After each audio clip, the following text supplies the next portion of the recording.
चुड़ैल। गोरखपुर नाम का एक गांव हुआ करता था। उस गांव में ज्यादा लोग नहीं रहते थे। उस गांव में एक गर्भवती विधवा औरत रहती थी। उस औरत का नाम कमला था।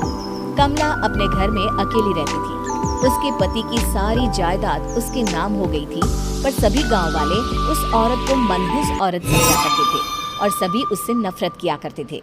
एक बार कमला राशन की दुकान पर खाने का सामान खरीदने जाती है।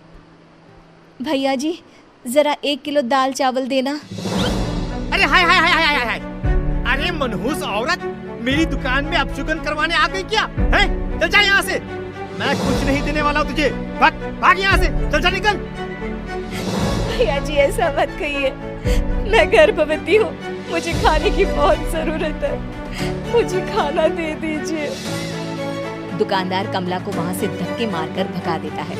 तभी कमला रोते रोते उस गांव के किन्नरों के इलाके में आ जाती है। गांव वाले किन्नरों को उसी इलाके में रखा करते थे, क्योंकि वो लोग किन्नरों को पसंद नहीं करते थे और उनके इलाके में रहने से मना करते थे। तो किन्नरों ने उसी गांव में अपना एक इलाका बना लिया था।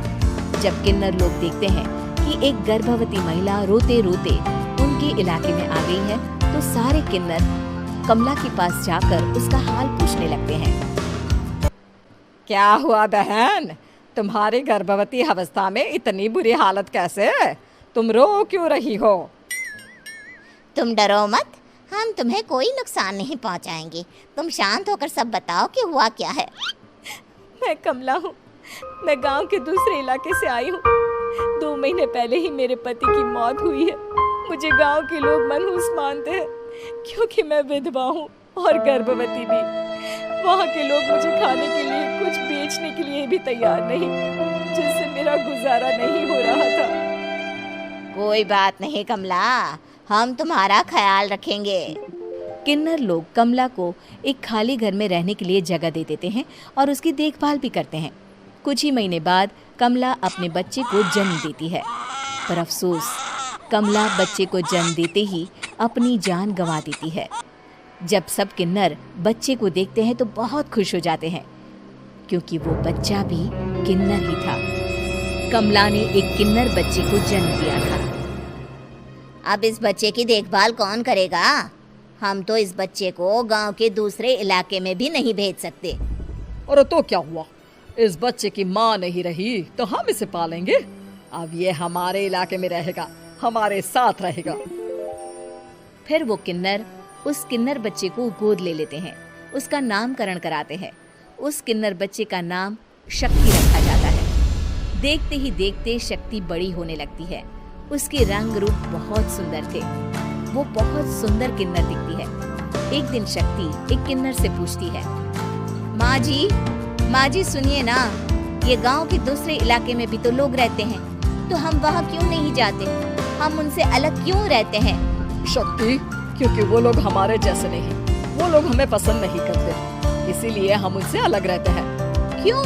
वो हमें क्यों पसंद नहीं करते? मुझे एक बार उस इलाके में जाना है। मैं एक बार वहाँ जाकर घूम कर आऊँ। शक्ति, खबरदार, जो तू उस इलाके में कभी भी गई तो अपनी जान नहीं गंवाना चाहती तो उस इलाके में कभी कदम भी नहीं रखेगी, समझी? इतना कहकर वो किन्नर वहाँ से चली जाती है। शक्ति उस किन्नर की बात सुनकर बहुत रोती है। माँ जी, ऐसा कैसे कह सकती है? उन्होंने इतनी सी बात के लिए मुझे इतना डांटा। अब तो मैं उस इलाके में जरूर जाऊंगी। फिर एक दिन शक्ति गांव के दूसरे इलाके में चुपके से जाती है। ये लोग तो हमारे जैसे ही इंसान हैं, तो ये हमसे नफरत क्यों करते हैं? जब शक्ति उस इलाके में पहुंचती है तो गांव के सारे आदमी उसके रूप से मोहित हो जाते हैं। वो लोग ये अंदाजा नहीं लगा पाते कि वो किन्नर है। शक्ति की सुंदरता देखकर सारे गांव वाले उसकी तारीफ करने लगते हैं। तभी गांव का चक्कर लगाने गांव के जमींदार का बेटा हर्ष वहां पहुंचता है। हर्ष भी दिखने में बहुत सुंदर होता है। जब हर्ष ने शक्ति को देखा तो वो भी उससे मोहित हो गया, और जब शक्ति की नजर हर्ष पर पड़ी तो वो हर्ष को देखकर मोहित हो गई। आपको पहले कभी इस गांव में देखा नहीं। इस गांव में आप नए हैं क्या? जी नहीं, वो मैं बस। तभी शक्ति बोलते बोलते रुक जाती है और मन में सोचने लगती है, अगर मैंने इनको बता दिया कि मैं दूसरे इलाके से आई हूँ तो वो समझ जाएंगे कि मैं किन्नर हूँ, इसलिए मुझे इनसे झूठ ही बोलना पड़ेगा। शक्ति हर्ष को कहती है, जी हाँ, मैं इस गांव में नई आई हूँ, यहाँ अकेली रहती हूँ। वैसे आप कौन है? आप भी इसी गांव में रहते हैं? जी हाँ, मैं इस गांव के जमींदार का बेटा हूँ। आपको किसी भी चीज की जरूरत पड़े तो आप मुझे बता देना, मुझे अच्छा लगेगा। ऐसे ही शक्ति और हर्ष एक दूसरे से रोज मिलने लगते। वो दोनों अपने प्यार का इजहार करने एक दूसरे से मिलने जाते हैं। तभी शक्ति का पीछा करते करते एक किन्नर वहाँ आ जाती है। शक्ति, मैं तुमसे बहुत प्यार करता हूँ। मैं तुमसे शादी करना चाहता हूँ। क्या तुम मुझसे शादी करोगी? हाँ हर्ष, मैं तुमसे शादी करूंगी, पर मैं तुमको अपने बारे में एक सच्चाई बताना चाहती हूँ जो मैंने तुमसे छुपा कर रखी है। तभी उनके बीच में ही वो किन्नर आ जाती है। शक्ति, तेरी हिम्मत कैसे हुई ऐसा करने की? वो किन्नर शक्ति को खींचकर गांव के जमींदार के पास ले जाती है। हर्ष भी वहां शक्ति को बचाने के लिए पहुंच जाता है। जमींदार शक्ति और हर्ष के प्यार के बारे में सुनकर गुस्से में आ जाता है और शक्ति को गांव के बाहर निकालने की सजा देता है। शक्ति ये बात सहन नहीं कर पाती और कुएं में कूदकर अपनी जान दे देती है। जमींदार हर्ष की शादी गांव की एक लड़की से करवा देता है, पर हर्ष इस शादी से खुश नहीं होता। शक्ति अपना बदला लेने के लिए मरने के बाद किन्नर चुड़ैल बन जाती है। अब मैं इन गाँव वालों को नहीं छोड़ूंगी, अब इनसे मैं अपने प्यार का बदला लूंगी।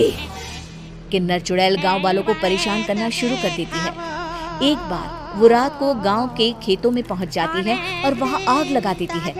सारी फसल जल के राख हो जाती है। जब एक आदमी रात को उठकर देखता है कि खेत में आग लग गई है तो वो वहां पहुंच जाता है। वो देखता है कि खेतों के बीचों बीच एक किन्नर चुड़ैल खड़ी है और वहां खड़े होकर ताली बजा रही है। गांव वाला किन्नर चुड़ैल को देखकर बेहोश हो जाता है।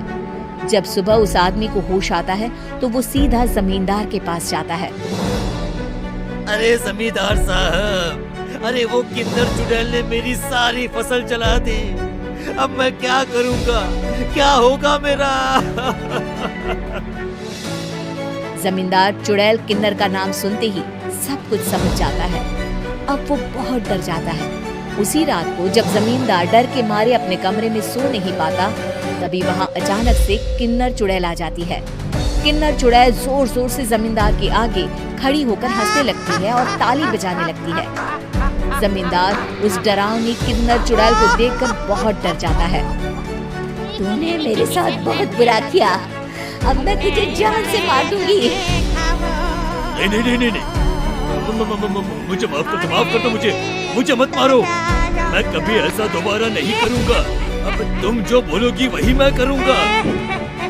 ठीक है, मैं चाहती हूँ कि किन्नर इलाका गांव के इलाके से जुड़े और गांव का कोई भी आदमी किन्नर समाज से द्वेष न करे, उससे नफरत न करे, नहीं तो मैं सारे गांव को मार दूंगी। और तुम गांव में एक नया कानून बनाओ कि अगर किसी ने भी किन्नर समाज को हानि पहुंचाने की कोशिश भी करी या इनसे भेदभाव करने की भी कोशिश करी तो उनको कड़ी से कड़ी सजा मिलेगी। हाँ, मैं ऐसा ही करूंगा।